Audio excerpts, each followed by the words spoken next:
My name's Andrew. My wife Jenny is here tonight. Our two sons are with us.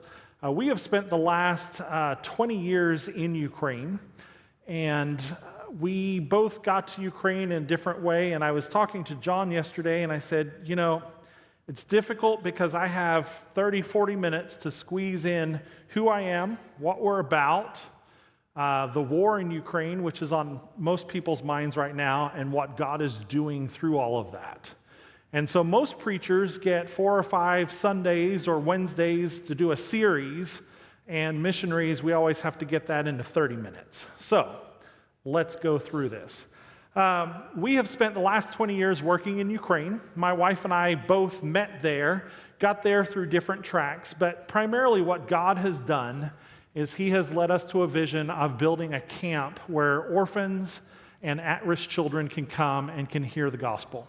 And so about 14 years ago, we set out, we built a camp, and this is our main lodge. This is several years old, actually, this photo. And one of the original people that came over, and it was quite fun to watch, she had probably just a little bit more experience with hammers and nails than I did, but that was Kathy. And so she actually helped us build one of our first cabins. So 14 years ago, we broke ground on a camp, and we had this vision that we felt God was leading us to do, to build a camp halfway between Kyiv, the capital city, and a lovely little biodiverse area called Chernobyl. And it's not where anyone would really decide to build a camp, but we found cheap land, safe land. But what we also found was we found a part of the country that had been left behind by society. And what I mean is, with the collapse of the Soviet Union, cities like Kyiv and Kharkiv and Donetsk were growing, and they were becoming more modern, and shopping centers were booming, and people were making better incomes, and they were having better lives. But because of the Chernobyl nuclear disaster, that whole area that we began to live in on the outer edges outside of the exclusion zone, all businesses had ceased, and so had industry, and there were villages around where we ended up living where nobody had jobs. And so my wife and I got married, and we moved to this little town called Ivankiv, which is halfway in between Kyiv and Chernobyl. And we settled there. We bought this land. We started building a camp. And from Ivankiv, there were 22 small villages that were kind of like a hub and a spoke system. And each of those villages were anywhere from 50 people to maybe 350 people. And there was a little mom and pop store that sold things like milk and cheese and bread and some candy and maybe some flour. But apart from that, everyone in those villages grew gardens. And they had chickens and pigs and cows. What they didn't eat, the scrap from their table, the scrap from their cooking went to their chickens and their pigs. Eventually they ate their livestock, they ate from their gardens, and they survived. They were people who lived and moved, yet had no being almost. And so my wife and I had spent years prior to this separately working with orphans, and we had raised these teenage orphan kids in homes that we had separately before we married. And as we raised those kids, we thought they were the lowest of the low of society. They were the discarded, dirty commodities that nobody in Ukraine wanted. But what we saw up in these villages was that most Ukrainians didn't even know that these people up here even existed. And so as we built this camp and as we decided to work with orphans, we connected with social services, and we discovered that very quickly God had much bigger plans for this ministry than we could have ever imagined when we convinced our board to buy this land and let us build a camp. We bought the land, we put it to the board. You were on the board, correct? So Kathy's to blame for much of this today. We put it to the board that we wanted to build this camp for orphans, and we laid out a great 5-year plan. And we told the board, we will not build anything unless there's money in the bank to build the building. God's story short, we built that main lodge. We built our house. We built 4 cabins, all in 1 year, with 6 guys with hammers and nails and hand saws and chainsaws. Not with compressors and nail guns and all those things. And God moved and He provided the funding, and more funding kept rolling in, and we built this place. And the very next summer, summer number 1, when we were still supposed to be building, we had camp. And we met these kids through social services. They came and they were at camp, and when it was time for them to go home, the stories that we heard scared us. And so my wife and some others went out with social services to take some of the kids home. And as they were delivering kids home, social services said, let's drop into this house. I want you to meet this family. Their kids didn't come to camp this week. So Jenny and social services stopped by the house, and the next story is not for the faint of heart. So they stop at this house that is probably the size of most of your bedrooms and your ensuite bathroom, and that's the whole house, right? It's small. It's a couple of hundred square feet, maybe 200 square feet at most. And they stop at this house and they try to interact with the family, and the dad is drunk, the kids are in the yard, they're scared, the mom is scared, and they attempt to communicate, and it wasn't going well, and they attempt to leave, and the neighbor says, go check out this kid. So they go back and they find out that what had happened was there was a young boy, probably second grade-ish, and a few days earlier, he had not done what his father asked him to do. And so, out of anger and out of rage because of his son's disobedience, and to teach him a lesson, he took his son and he placed him on the wood-burning stove. Now, there are many in this room who understand the times of wood-burning stoves to heat your house and to cook. Your grandmother or your mother cooked on that when you were younger kids. And so he places his child on it. The child pushes up. The backs of his legs were severely burned. His hands were burned. Jenny and social services called the police. He went to the hospital.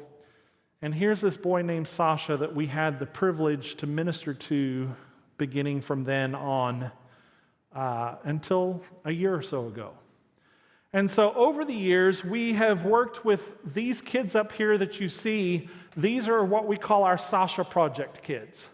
Because of that interaction with that boy and with his family and his abusive father, God opened the doors for us to be able to partner with social services and to go into some of the poorest, most neglected, most abusive homes in the last county before the Chernobyl exclusion zone.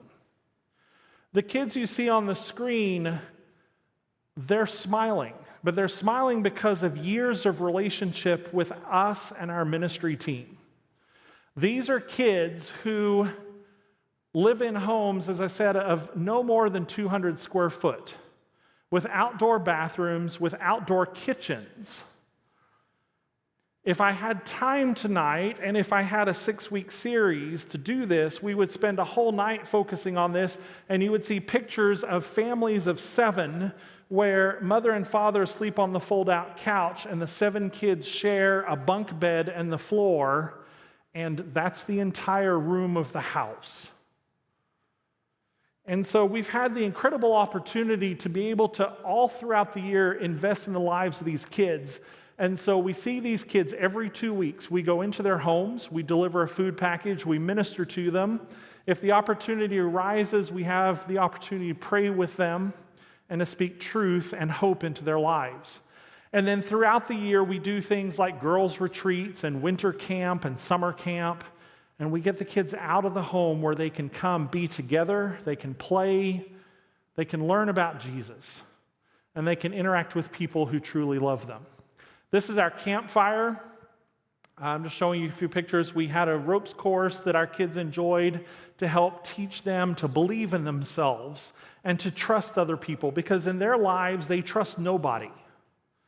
And so a lot of the activities we did were to help them grow as individuals. Over the years, as we've ministered to these kids, one of the things that we've come to realize is that social services is often in the hard place situation of they have to remove kids from their home. In the situation of Sasha, he was sent to the hospital for 2 weeks where we would go visit daily and take him food, and we took his first Bible to him and a coloring book and a teddy bear, and we were able to minister to him. And that begun that relationship, which has now lasted for well over a decade. And so today we see his family. His father is no longer an alcoholic. Both mother and father now have jobs, not great jobs, but mom is milking cows for a neighbor and getting paid a little bit. Dad is working in the fields for a neighbor and generating income to provide for their kids. Now their kids are all older, and I think all of the kids are now grown and out of the house. But we've watched God move in families and restore wholeness to families. But sometimes that can't happen. And we realized about 8 years ago, even though Jenny and I did not move to Ukraine to create orphanages, we moved to Ukraine, and both of us had homes separately for orphanage kids transitioning out of government orphanages as young adults who had no skills. And so they moved into our homes, and we kind of raised them as you did your teenagers. We gave them the life skills they needed in order to go to college or to trade school and be successful. But what we've discovered in this area of Ukraine is that when these kids were taken out of their homes because of abuse, they were just put in the hospital and left there until something worked out. And generally what happened is it didn't work out, and they ended up in orphanages. And so 8 years ago, we partnered with the same social services wing of the government. And the building that you see up on the screen, the weird-shaped building, was never designed to look like that. It was supposed to just be a normal pitched roof, and it was going to be a new conference center. As we used our camp, we often rented it out to churches and other ministries that needed places to do retreats, and we had a great request for a small conference center where married couples could come, where there was a coffee bar, that kind of thing. And so we built this conference center. And right around the time we were putting the roof on, the government came to us and said, "We want you guys to take over the local orphanage, and we want you to run that because there's too many kids for the hospital." We did an assessment, and what we realized was it would be cheaper to just build the weird pop-up section on that building to finish it out and make it a rescue shelter. And so this is where our story tonight really begins, and this is where our ministry today kind of begins from. So these are our kids in our rescue shelter. This was taken this past Christmas in January. And, if you're paying attention to the world, we have a little bit of a mess in Ukraine today. We have an overeager, overzealous neighbor called Russia and Putin. And the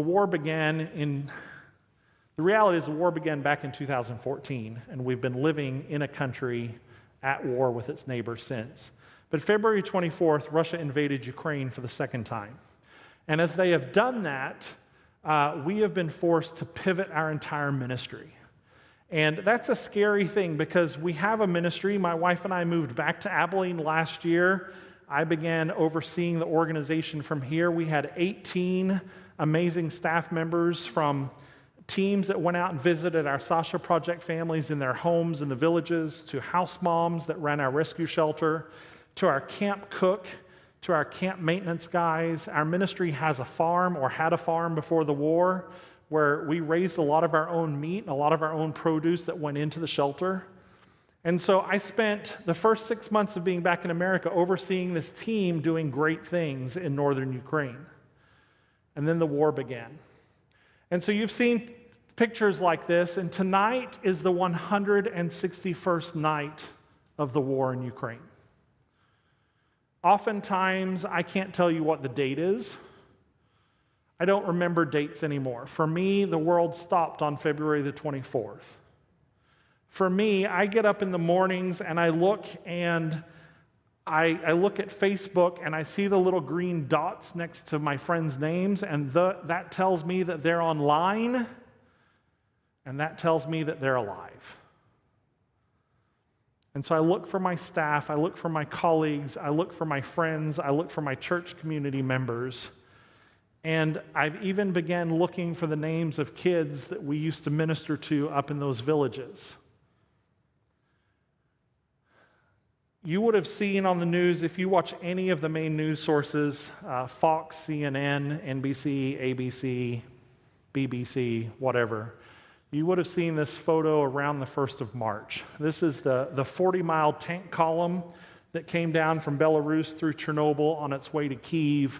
And this was the great and powerful Russian tank column that was going to overtake Kyiv in 3 days. They stalled out around this roundabout.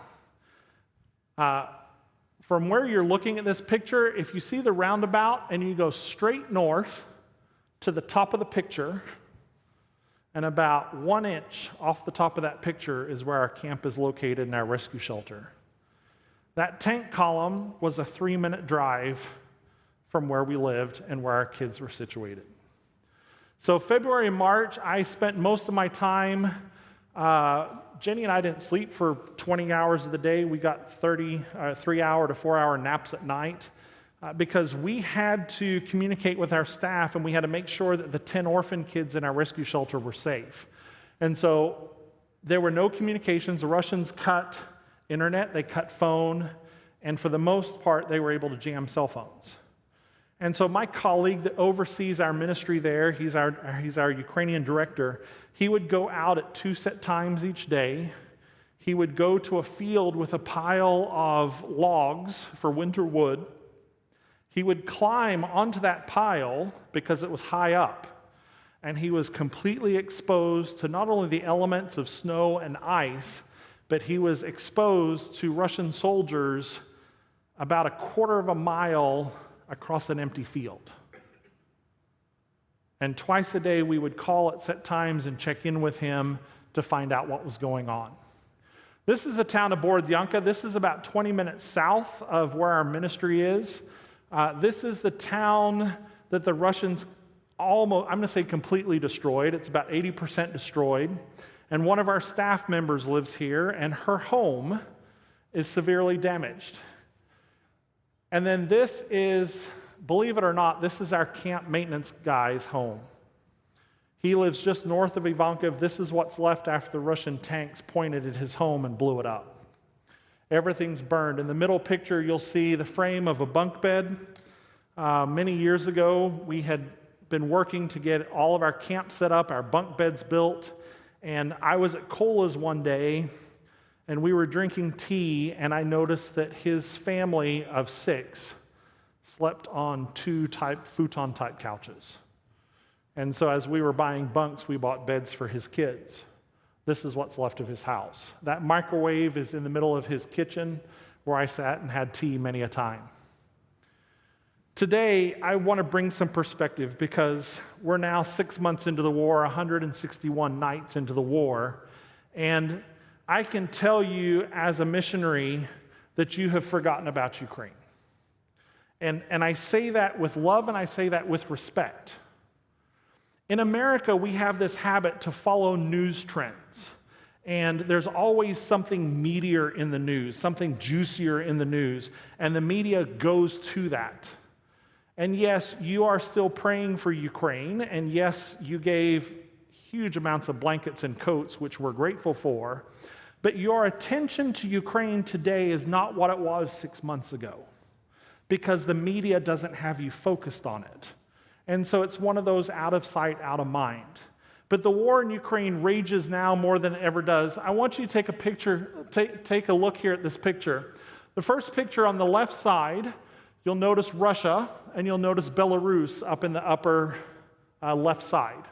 You'll notice there's a lighter pink here. That's Ukraine that is currently under the oppressive regime of the Russian soldiers. And then you'll notice the dark pink, which is Russia and Belarus. Now, the yellow section, you'll see a little sliver of pink here. That's an area of Moldova that when communism fell and the Soviet Union collapsed, Russia didn't want to give up all of its control, and so it kept about 10,000 soldiers in Moldova and created a breakaway republic called Transnistria that it controls, that's between Moldova and Ukraine. And so when you take all of the pink surface area around the edges of the map It comes to 2,300 miles of border of Ukraine that Ukraine is currently trying to defend. That is the front line against Russian terrorists, 2,300 miles. The distance to drive tonight from your church building to downtown Seattle to Pike's Place Market is 2,033 miles. It is 270 miles less than the front lines of the war in Ukraine. I want to give you some perspective tonight on what's going on. What Ukraine is facing is the greatest humanitarian crisis since World War II. In World War II, you know the story. Some of you probably fought in World War II, but World War II, Hitler tried to take over, and the world put an end to it. But even then, we thought we were done with this kind of stuff. Today, Ukraine is holding back Russia from doing the same thing that Hitler did and attempted to do more of during World War II. And what we don't realize is the severity of that. This isn't a conflict of Russia and Ukraine. This is a conflict of Russia wanting a bigger piece of the puzzle and to take us back to Cold War days. The problem is, as this is going on and as the world loses interest and loses focus, the people of Ukraine are suffering. But the good news is, that's not where the story ends. Back. So far, as of yesterday, 6,180,345 people have fled Ukraine across international borders to escape this war. Ukraine has a population of 43 million people. That is a significant chunk of their population. When you take into account that that does not include the people in Donbass and Lugansk that Russia has forcibly removed across Russian borders, which is estimated to be close to 1.5 million more. And then when you consider all of the people from Donetsk and Lugansk and Zaporozhye and Kherson and the places in the middle of the country that are currently being bombed and they're loading up buses and trains every day fleeing to Western Ukraine, it's estimated that more than 50% of Ukrainians have had to leave homes in the last 161 days, leaving everything behind. 3,766,000 people have gone so far as to register with the government in their new country saying, "This is where I'm going to live.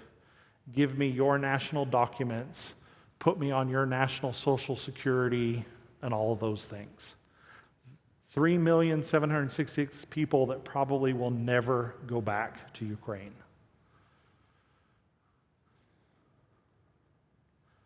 Russia is destroying, but folks, God is redeeming. God works and He moves no matter what man does.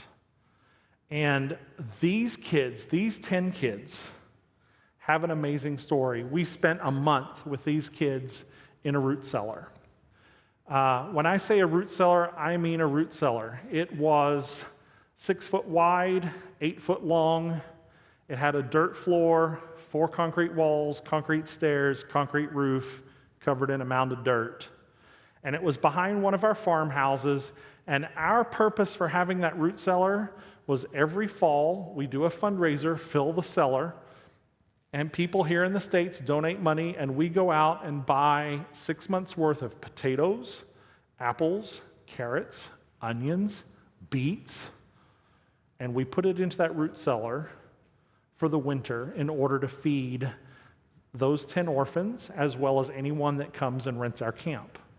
And so as the war started and we had to protect our kids, we took all of that out because we were only 2 months into winter. So our ministry team took all those root vegetables out, put them in the animal barn. It's the only place we could put them. And the kids spent most of a month going up and down the stairs, multiple times a day, spending hours at a time in that root cellar as Russian jets flew over top and bombed the area. And so these kids, who it was our job and is our job to protect, found themselves in precarious situation. Our camp is across a river from Ivankiv, and so where you saw that tank column that I showed you earlier, that roundabout, there's a bridge that separates that from our camp. And the bridge was blown by the Ukrainian army in the very first days of the war to keep that tank column from coming further south. And it worked for a while. And so when that bridge was blown, so was the ability for our ministry team to do much of their work. And so we had one house mom. They worked 24-hour shifts. She was there. And I had my executive director, who is not a child caregiver. And so he was there. And so the two of them, and my camp cook was out there because we had humanitarian aid we were about to distribute.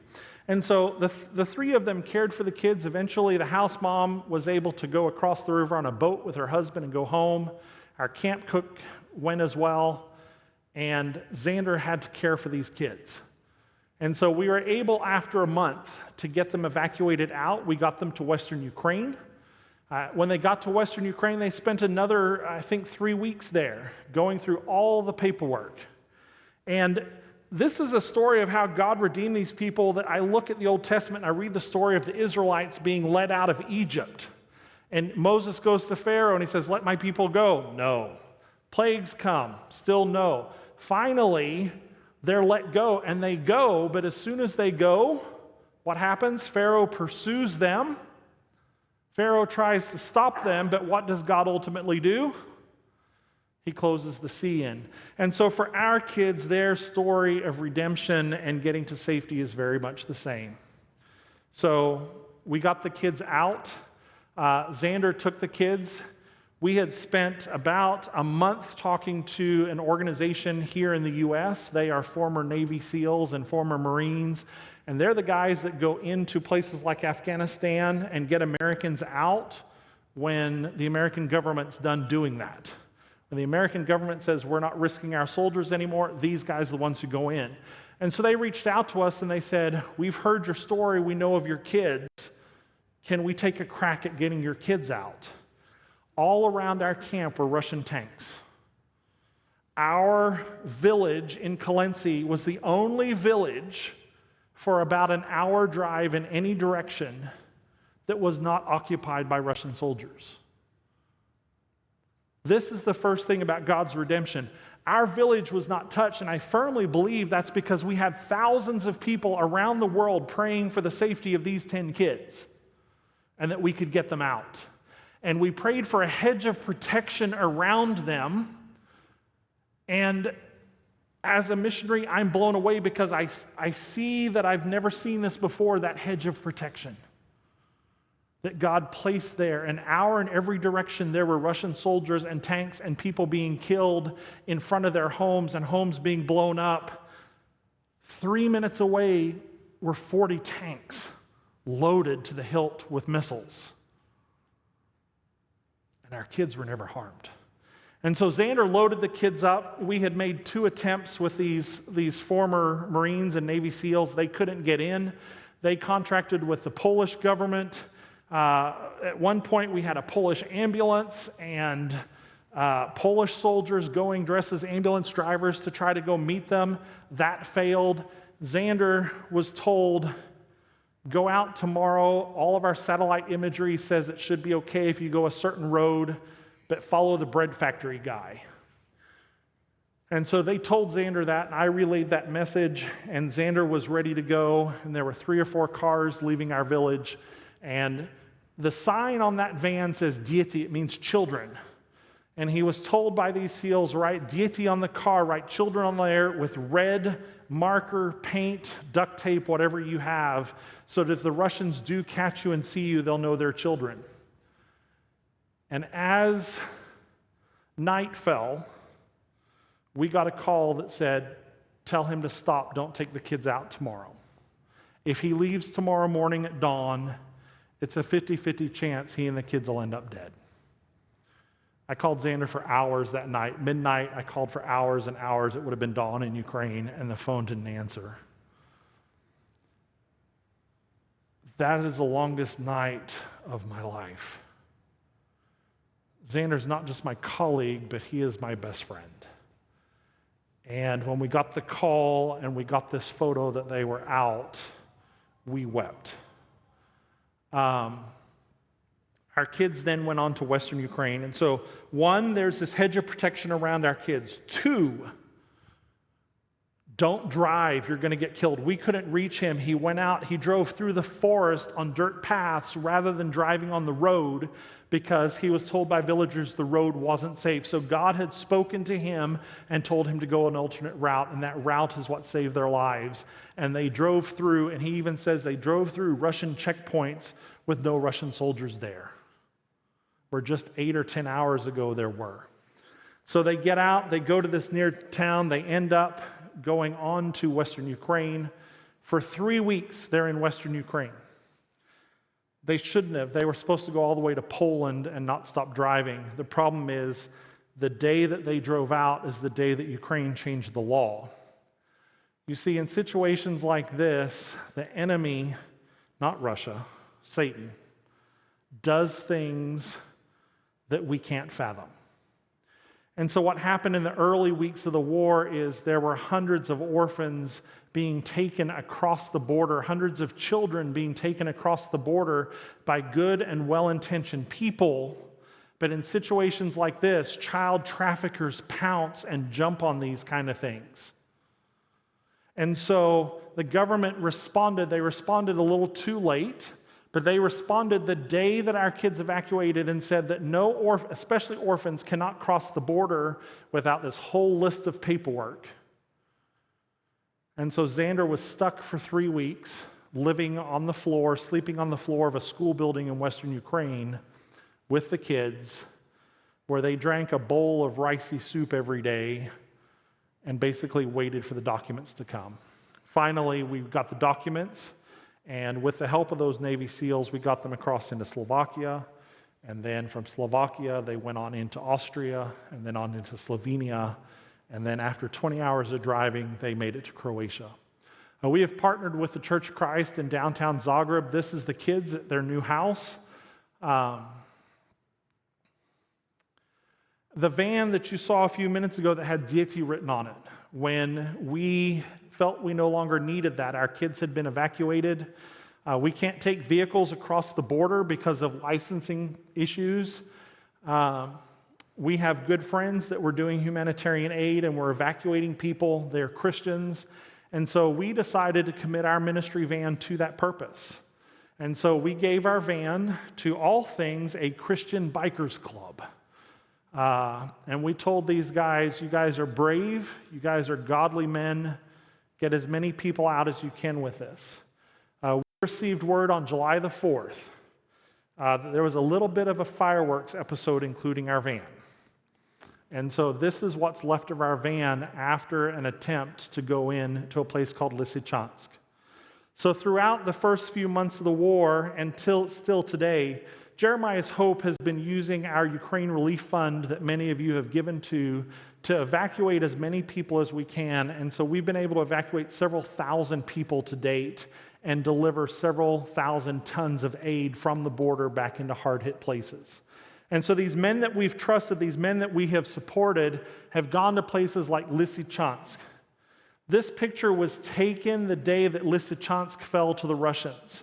This biker decided he was going to make one last trip to the east, to the far east of Ukraine, to a place where nobody else was going in an attempt to get out a few more people. And before entering Lysychansk, he decided to stop and take a quick bathroom break and to pray. And so he parked the van. It was loaded with humanitarian aid. If you could actually zoom in on this picture, you would be able to see some of the boxes and bags still in the trees behind. But as he stepped out and he went to the side of the road to relieve himself and to pray before going in, a missile took out the van. And so Jeremiah's Hope has been in the process of partnering with Ukrainian Christians, Ukrainian churches to evacuate and to deliver aid. We've also been here in the U.S. in Abilene. I have been working on shipping containers. To date, we have shipped 5 containers out already. Our 6th one is going out August the 19th. 3 have arrived in Romania and in Poland. And actually, about 2 hours ago, when we got to town, I got a text message from our colleague in Poland saying that first container had been loaded onto a truck and was headed to the border and will cross into Ukraine tonight. There are very few organizations able to get humanitarian aid into Ukraine.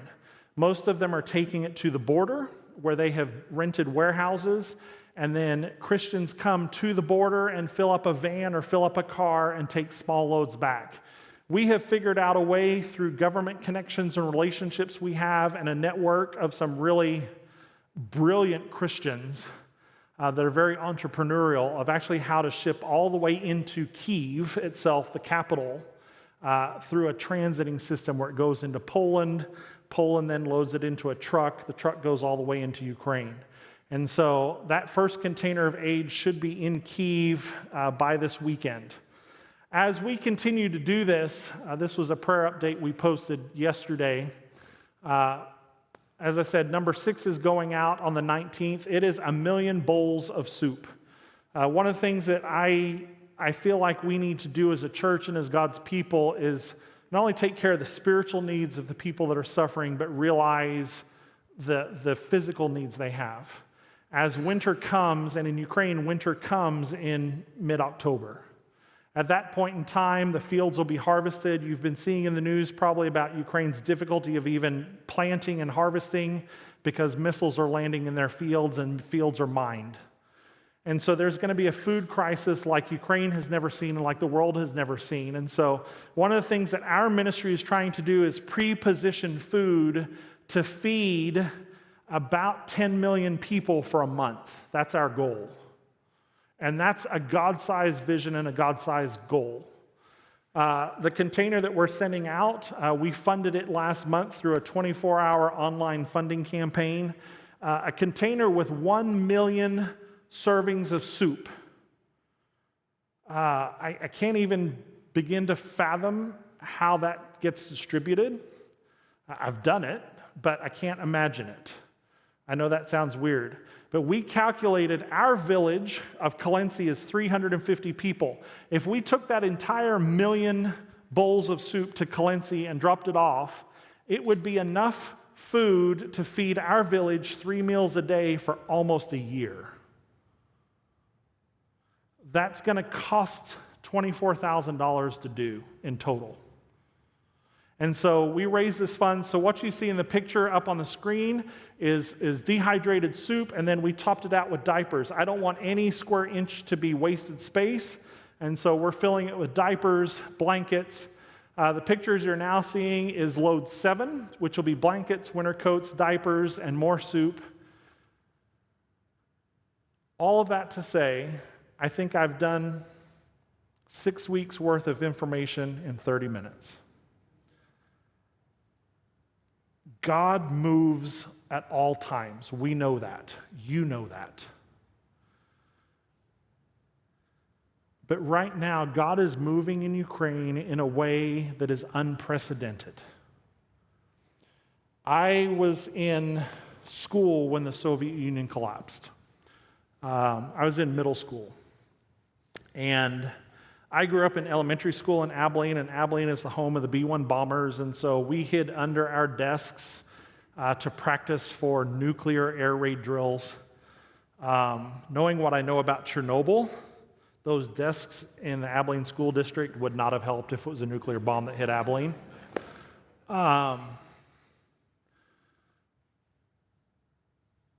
I remember within Churches of Christ, when the Soviet Union collapsed, I remembered Eastern European Mission, and I had remembered their stories of the matchbook-sized Bibles they printed in the 60s and put up underneath the wheel wells of cars in Vienna, and they would drive those into the Soviet Union. And I remember the rejoicing that Churches of Christ had when the Soviet Union collapsed and churches and countries became free, and the ability then to print Bibles and material and distribute to the millions and to the masses. I was in high school when I first went to Ukraine in '96, and I went to former Soviet indoctrination camps. Every kid in Ukraine in the Soviet Union went to camp for 21 days every summer. It was mandated by law. You went to camp for 21 days because Vladimir Lenin learned in the early 1900s that it took 21 days of habit for you to learn that and take that on as your truth. And so these indoctrination camps were built all over the Soviet Union. At the collapse of the Soviet Union, those camps opened, and kids were still going. It's culture in their country to do that. Huge camps that accommodate 1,500 kids at a time in dormitories. My wife is looking at her watch. I know I'm going over. And I went in as a high schooler, and I taught Bible lessons, and I watched as a nation awakened to truth. And I was drawn to Ukraine, and I was drawn to those orphans and those kids that I met that summer, and I was a high schooler. You know, I lived in Ukraine for 18 years before moving back. This would have been my 26th summer to do summer camp in Ukraine had we been there and had Ukraine been at peace. The kids I met then are now in their 30s, and they're probably dying on the battlefields or crossing the borders fleeing for their lives. But when the Soviet Union collapsed and EM sent in Bibles, what we saw was a hunger for the truth and a hunger for the gospel and a hunger for Jesus. And what we saw were churches planted, lives given over to Jesus, baptisms happening, churches blooming. We saw revival. If you look at churches of Christ, World War II did the same thing with churches of Christ because so many former soldiers remained in Europe and they planted churches. Europe has lost its way. America has lost its way. We are in need of a great awakening. We are in need of a revival. On a Wednesday night, this building should be packed. Europe needs that. Ukraine has had that. And now what we're seeing is, we're seeing the movement. This is what I love most about God redeeming Ukraine right now, is we're seeing the movement of God's people flowing out of Ukraine into Europe. We're seeing a movement of godly people on fire for Jesus with a love for Jesus moving to Europe, to a continent that has lost their way and lost their passion for Jesus. I don't know how long this war is going to last. But I know that 6 million and some odd and change of people have moved to Europe and crossed the border. And I wonder how many of those people have taken their faith with them. And I wonder how many of those people, their faith has been strengthened. And yes, there's some whose faith has been damaged. But I think we have the opportunity as God's people to do a lot of ministry in the coming days and weeks and months. The question is whether our churches are going to do that or not. Churches have kind of lost focus on Europe. It's not Africa. We don't baptize, hundreds of people in 1 week like we do in Africa. And that's not saying that's bad. That's a great thing. But God is moving. And I pray for all of this, and I pray for Ukraine that there will be a second great awakening. When this ends, there's going to be so many broken lives. It's not the buildings that are destroyed, it's family structures, it's relationships. Ukrainians hate Russians with a passion. With a passion. And to be honest, I stand before you as a missionary and as a minister and as a Christian and as your brother. And to be honest, I kind of stand with Ukrainians. I just dislike Russians. But I pray that one day they will allow God to move in them.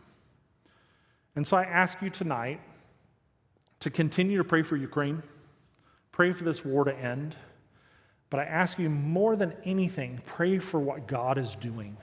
Pray for the food that will feed the people this winter. Pray that that food and these blankets and these coats, there's going to be power shut off like crazy this winter. There will be cold people. There will be opportunities for them to question, where, oh God, are you? And I want them to look down at a blanket and realize that God has provided for them. Kathy told me today that one of you, and I hope it's someone in this room because I was moved to tears. Someone in your church has given a blanket that was made in 1932 and has the names of their family embroidered on it. That is a piece of their family history. But whoever that member was, it's more important for them to wrap God's love around someone who is cold and desperate and trying to survive than to keep that heirloom in their family. So if you're in this room tonight and that's you, I can't even begin to thank you. Pray for Ukraine. Pray for God to be revealed in ways that the people see clearly and boldly. Pray for the church to grow. Pray for God's kingdom to be ignited and on fire, and for everyone to see what God is doing to protect them, to provide for them, and to walk alongside them through this. I've hit 7:30. I don't know if we have time for question and answer. That's up to you guys.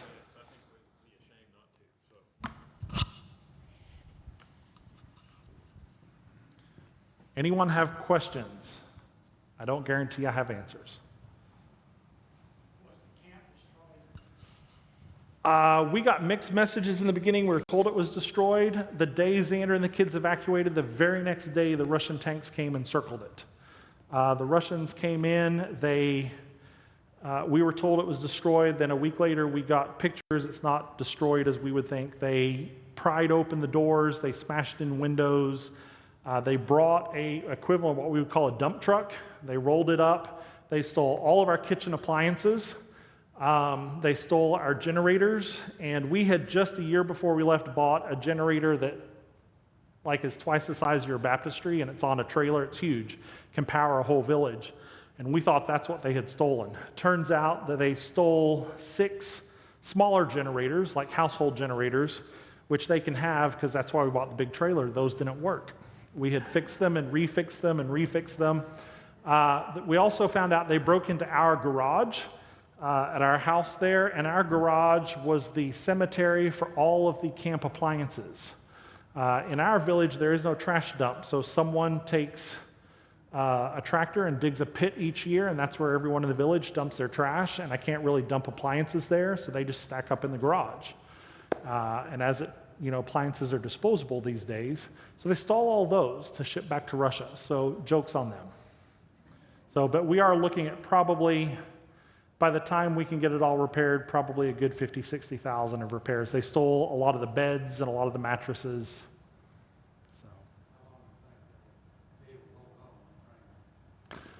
Ukrainians are going to hold on forever. They are resilient. I don't know if you saw the news at the beginning of this. They were taking alcohol bottles and filling them halfway and making Molotov cocktails and blowing up Russian tanks with a Molotov cocktail. They are finding every way they can as a people to hold the front, and I think they will. So they've got too much riding on this. Anyone else? All right. Thank you, guys. Appreciate it.